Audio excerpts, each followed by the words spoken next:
This is a cherry burl that I got, and it was real punky in like these areas. It's all hardened up now, and I did chip away a lot of it with a screwdriver. Really went to town on it. It took me a long time, but this is it. And I ended up cutting it into, see, it's all hard now, but this was real soft at one time. Anyway, I cut it all into parts.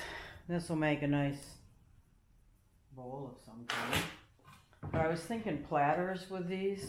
I cut this thing this way. You know, thinking about it now, I don't know what I was thinking about. But it's really quite beautiful. And I don't know if I'll have problems with these cracks. They do go through on some of them. But I kind of think that's interesting. A guy named Phil Anderson does a lot of these cracks and splits. Here's the next one down on the pile. But I think it's going to be really beautiful bowl.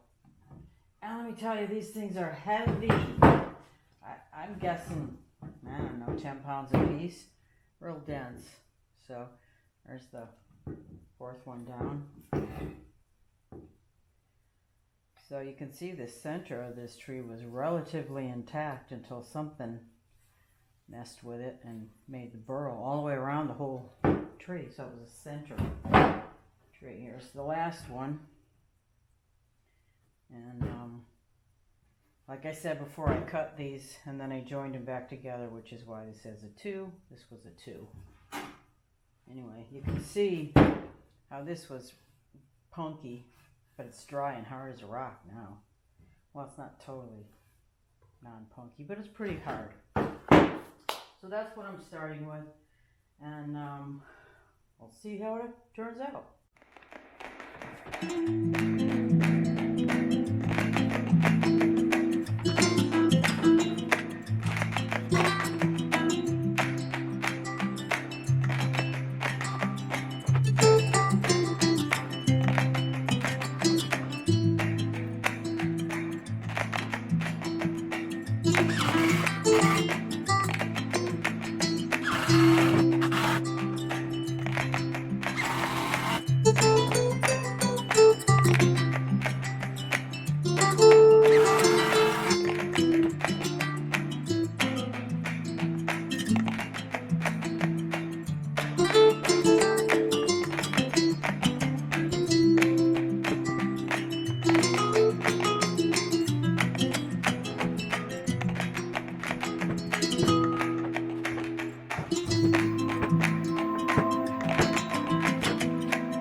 It's a robust, it's a sweet 16, and it's really perfect for my short little height, and it's a great tool.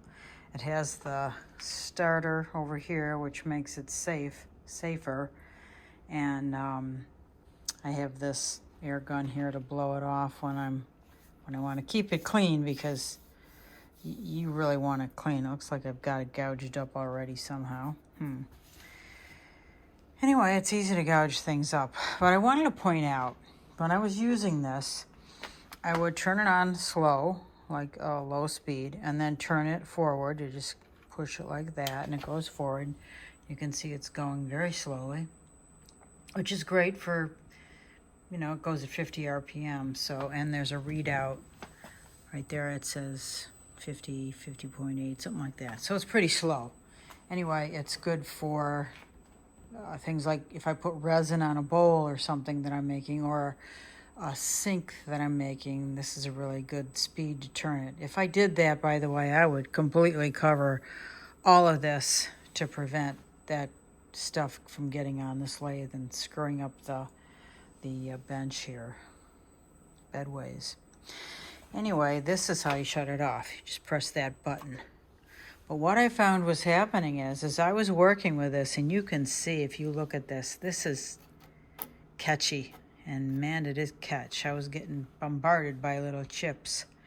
So if I continue to do this, I will be geared up. I have a Trend air mask, and I'll get geared up. And I think there is also like a moldy kind of thing in here. I was feeling kind of dizzy from it. In any event, my point is for this video is the lathe shut off on me. So I'm like, what in the heck is going on? I'd wait a few minutes, seconds, whatever, and it would start back up again. And I'm like, what's going on with this thing? So I called Robust, and I talked with the owner. And he told, Brett, I think is his name, he told me this little sweet thing back here, which is great, because if you, well, you gotta like turn this, and then try it again, and then turn this some more, and this locks in place. So what it does is it locks your headstock. So when you want to remove this faceplate from the lathe, you can unscrew these things. In this case, it's from Easy Woodchuck, and then pull it off, because this is nice and firm. But a lot of lathes do that. Anyway, this is the problem. Okay, it's open now, so it'll turn. When I'm using it, he said, Brett said, that this chipping, this thing is boom, boom, boom, boom, boom. When you're milling it, jiggles this lock device. So you have to take this screw right there, you can see that, and tighten it. So you turn it toward you in a clockwise direction, and that will tighten that thing and prevent her from doing it. Now, I haven't tried it yet, so I will let you know, but that's the idea. If it still does it, I'll turn it a little more. I turned it about 1/8 of an inch, 1/8 of a round, so 12.5% in a round. Anyway, we'll see if that works. I hope so.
So once this is boiled linseed oil, once that dries, and I don't know how long that'll take, but once that dries, it really leaves a nice rich quality of the wood. It's cherry, so it really pops.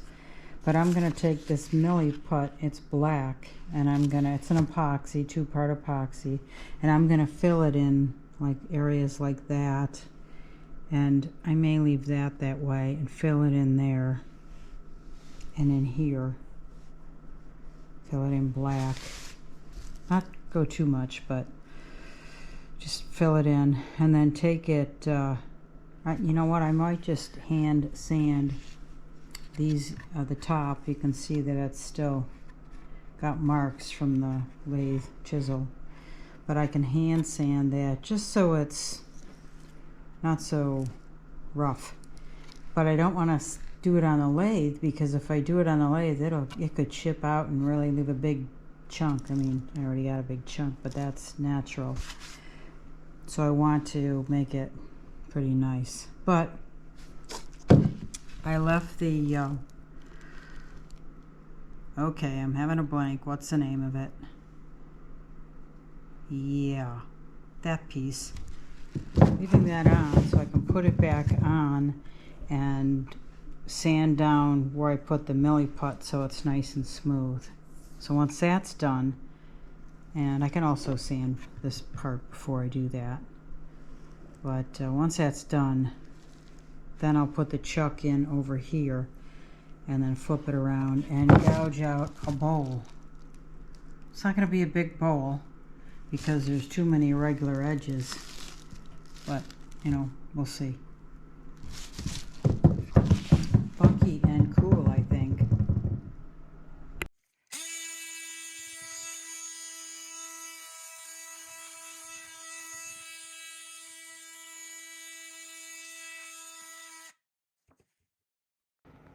So it's the next day, and it's pretty smooth.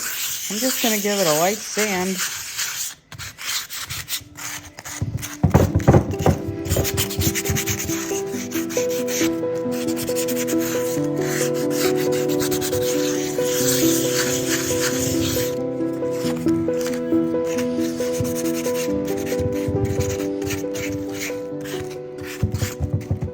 Okay, and now I'm going to try and remove these pieces. This white stuff is it's crazy glue, but I'm going to try and lower it and just fill it with some milliput. And I've got this area ready to smash these two pieces down and put milliput in those cracks. I'm going to use this tiny chisel. It's probably a 1/4 of an inch to chisel out those white things. They don't have to come out completely, but at least lower it a bit.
So here is the cherry bowl I made, and for the contour I wanted, I don't know if you can see it, I made that nice, it's very different base. It's not perfect, but you know, the whole thing's kind of irregular. And it's not dry yet. I'm gonna see how it looks after it dries and maybe put another coat on of this boiled linseed oil.